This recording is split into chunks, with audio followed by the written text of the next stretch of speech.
Siddhu అంబికకి phone చేస్తాడు. ఇక అప్పుడే సిద్ధుతో సీరియస్గా అంబిక ఇలా అంటుంది, ఏయ్ నీకు మళ్ళీ చేయొద్దు అని చెప్పాను కదా, మళ్ళీ ఎందుకు చేసావు?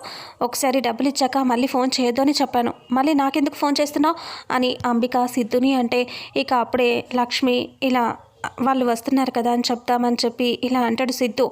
అది అంబిక, నేను నీకు ఎందుకు చేశాను అంటే, మీ విహారీ మీ ఇంట్లో ఉంటుంది లక్ష్మి, వాళ్ళు ఇంకా ఇద్దరు కలిసి అందరూ మా ఇంటికి వస్తున్నారు అని సిద్ధు చెప్తాడు. ఆ మాట వినేసరికి అంబిక ఒక్కసారిగా షాక్ అవుతుంది. వాళ్ళు మీ ఇంటికి ఎందుకు వస్తున్నారు అంటే, ఇక అప్పుడే సిద్ధు ఇలా అంటాడు, ఏమో తెలియదు, వాళ్ళైతే మా ఇంటికి వస్తున్నారు అంటే అంబిక అంటుంది, అయితే నీ అకౌంట్లోకి డబ్బులు ట్రాన్స్ఫర్ అయ్యాయి కదా, అందుకనే ఆ విషయం తెలుసుకొని వస్తున్నారేమో అని చెప్పి అంబిక అంటుంది.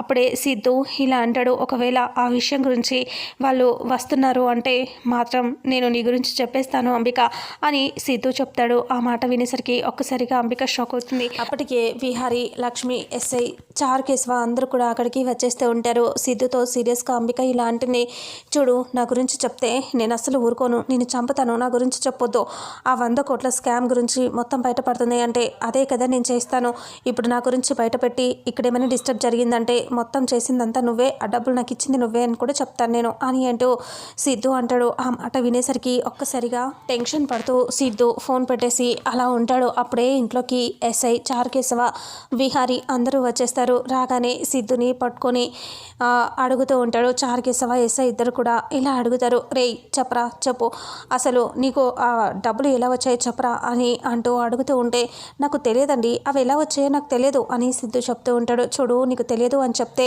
నమ్మటానికి ఇక్కడ ఎవరు లేరు, నీకు ఖచ్చితంగా తెలుసు, ఎలా వచ్చాయో చెప్పురా అని చెప్పి గొడవ పడుతూ ఉంటారు. ఇక అప్పుడే సిద్ధు అలా నాకు తెలియదని చెప్తూ ఉండగా లక్ష్మి లోపలికి వెళ్ళి బ్యాగ్ తీసుకొచ్చి డబ్బులు అక్కడ పెట్టి ఓపెన్ చేసి చూపిస్తూ, మరి నీకు తెలియకపోతే ఈ డబ్బులు నీకు ఎలా వచ్చాయి చెప్పు అని అంటూ గట్టిగా అడుగుతుంది.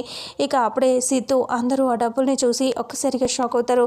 అప్పుడే ఎస్ఐ కొడుతూ ఉంటుంది, ఇక చెప్పరా, నిజం చెప్తావా చేస్తావా అని అంటే, చెప్తాను అని అంటూ చెప్పేస్తూ ఉంటే విహారీ, లక్ష్మి, చారుకేశవ అందరూ షాక్ అవుతూ ఉంటారు. మరి సిద్ధు నిజంగానే అంబిక గురించి చెప్పేస్తాడా, అంబిక గురించి బయటపడుతుందా అనేది రానున్న నెక్స్ట్ ఎపిసోడ్లో తెలుసుకుందాం.